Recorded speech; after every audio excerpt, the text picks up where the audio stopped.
What's going on, ladies and gents without sense? This is Flynn of Dash to 5150, and we're going to be playing ATV Offroad Fury 2 for the PlayStation 2 on a PlayStation 3. Last time we did the Amateur Nationals, and, so, yeah. I've got nothing much to say about that, but now, this time, we're going to be doing the Amateur Enduro races, which are actually a little more interesting than the National races, believe it or not. Mostly because they're not really confined to a closed circuit. You can pretty much just take any route you want to get to the checkpoints, even though basically it's still linear shit is what I'm trying to get at. But anyway, let's get going. I'm gonna pick the 300EX because progress and shit. So yeah, here is the Amateur Enduro at Prospect Springs.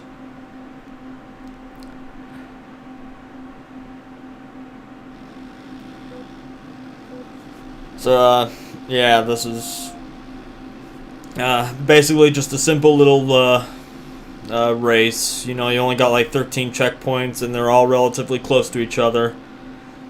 You can pretty much just, as I said before, you can take whatever route you want. You don't have to, like, stay on the dirt path or any of that. You can, like, go off of it and just, if you think that's faster, or if it is faster for that matter, just go off, you know? Yeah. And also, I just want to apologize if there's like any background noise or any of that. It's freaking hot in my room right now, and I have the fan running. And yeah, that's just about all I have to say about this. This is just as I said before, it's a simple little circuit, 13 checkpoints. As I said before, since this is enduro, you're not like confined to a closed circuit or any of that. Just go all out, take the fastest route if you can, and, you know, don't worry about getting timed out or any of that, because, yeah, just cross the checkpoints.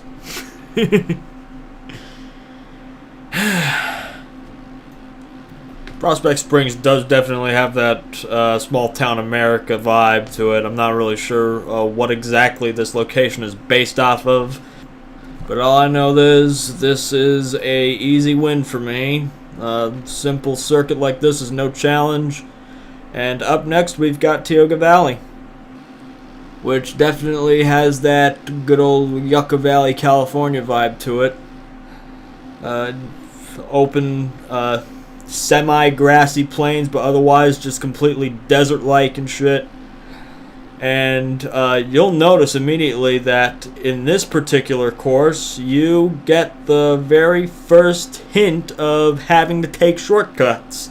You don't really get that in Prospect Springs, but as you can see here, I choke a little. I hit the fucking... I'm forgetting my goddamn terms. I mean, I Nick Hogan'd that cactus. There we go. Now I'm remembering the terms. Oh my god. Man, I am not good at improvisational commentary. This is why I write a fucking script. But yeah, aside from the very first hint at you need to take a shortcut, there's not really much else to really talk about with this particular route. Like, it's just a race across the desert, basically. Now, you do get a couple of nice jumps that some can be skipped and shit, but aside from that, like, just be as consistent as you frickin' can, you know?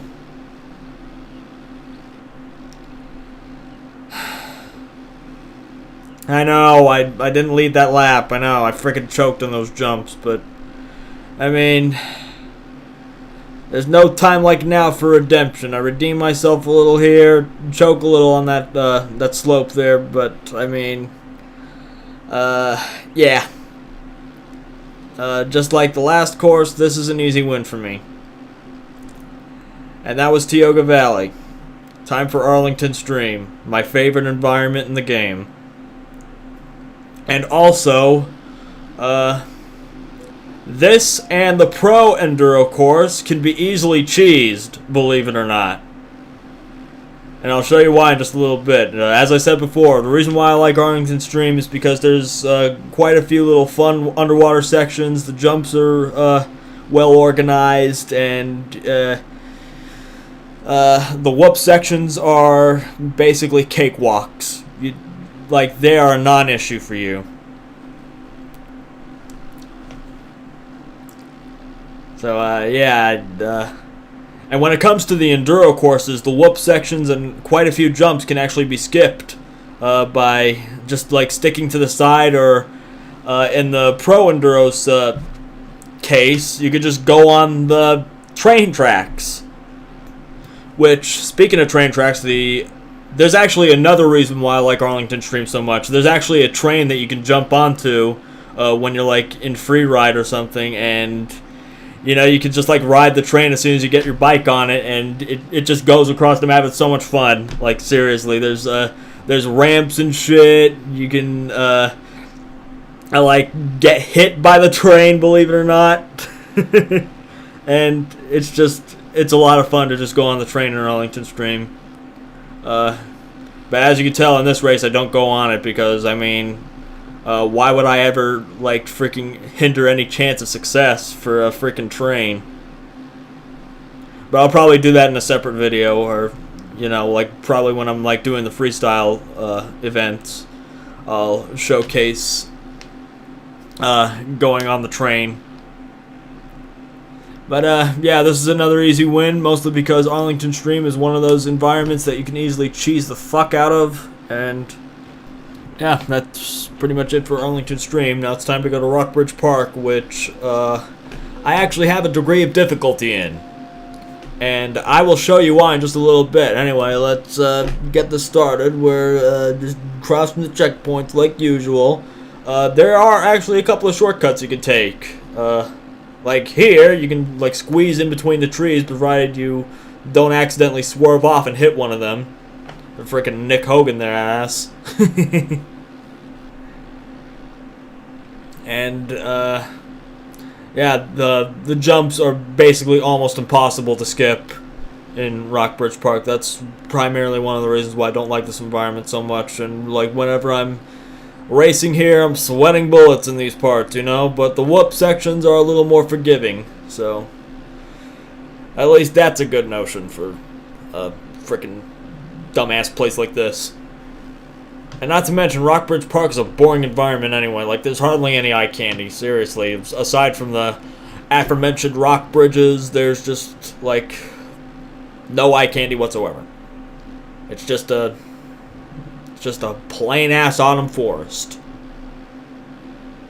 Nothing really much to say. And yep, that's pretty much it. Aside from the jumps that you can't skip, and everything else, there is one part of the track that I absolutely do not like, and it's this part right here, and I end up choking on the last frickin' lap. But thankfully, I don't choke in this part, so it's all good. We still have a chance. Or so it seems. Alright. So yeah, this is the part where I choke. I don't land that slope correctly, and I pay the frickin' price for it. Frickin' Roberts gets ahead of me by a stroke of luck and a bigger stroke of skill. And to make matters worse, my luck ends up dwindling at that last corner, and I get frickin' passed by Dabo. What kind of name is Dabo? Seriously, what the frick, man? Goddamn. Ugh. Alright, whatever. Let's go to Freeport Harbor.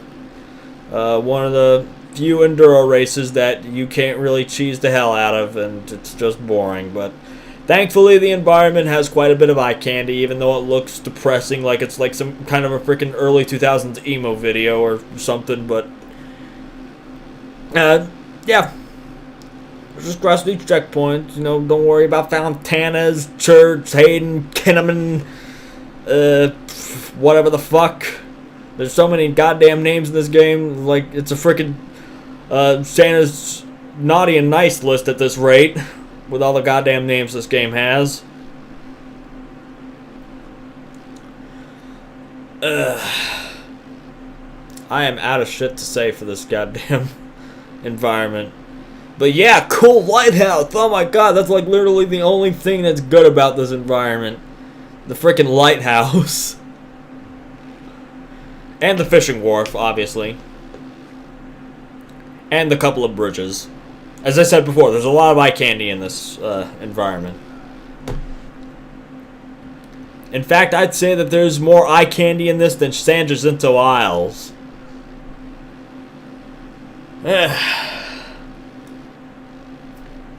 Alright, just keep going, just keep going. We only got like 6 more checkpoints and then we're freaking done with the first lap.